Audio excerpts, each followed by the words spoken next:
Let's talk about the first book. What's the name of the book and why was it written?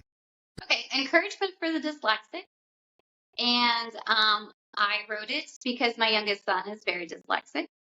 And he's the one that inspired it through a particular event. We were driving to his therapy appointment, and it was raining. It was a very, very wet day, and he was watching the raindrops kind of fall down the window.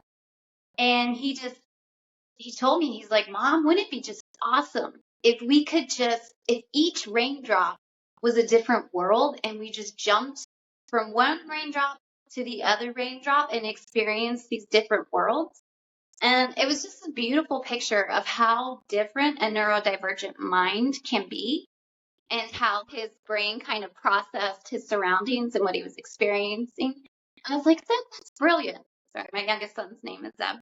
And I was like, you know what? That's so beautiful that you had that imagination and that you can travel from one world to the other by just looking at raindrops. So I kind of took that and the experience of what he was feeling in life and struggling through in life. He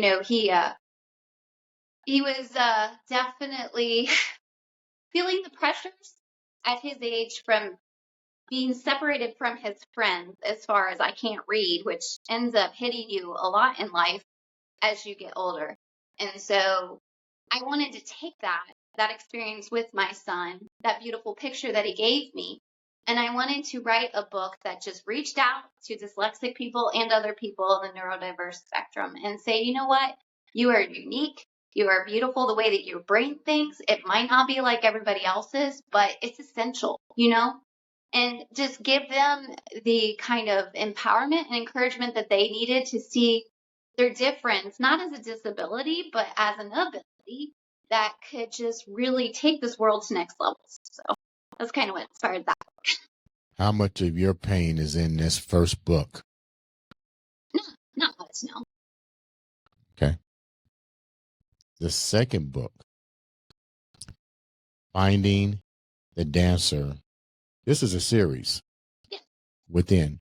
Explain that book and how that book came about. Okay, so Finding the Dancer Within is a 3-book series, and each book addresses different age groups. So the first book, kind of the youngest age book, it has some coloring in it. It's 3 to 5-year-olds. The next book is 8 to your teenage years, and then the other one is your late teen to adult age. And many times when I've taught dance, I've had these little opportunities to step in and really find these little moments that I can teach my dancers kind of a core value or a core lesson that they can kind of take from their dance class and incorporate in their lives. But as a dance teacher, I can't spend the whole time talking. And so I really wanted to be able to write a book that could step alongside dancers and what they're experiencing in class and out of class and get the most out of it.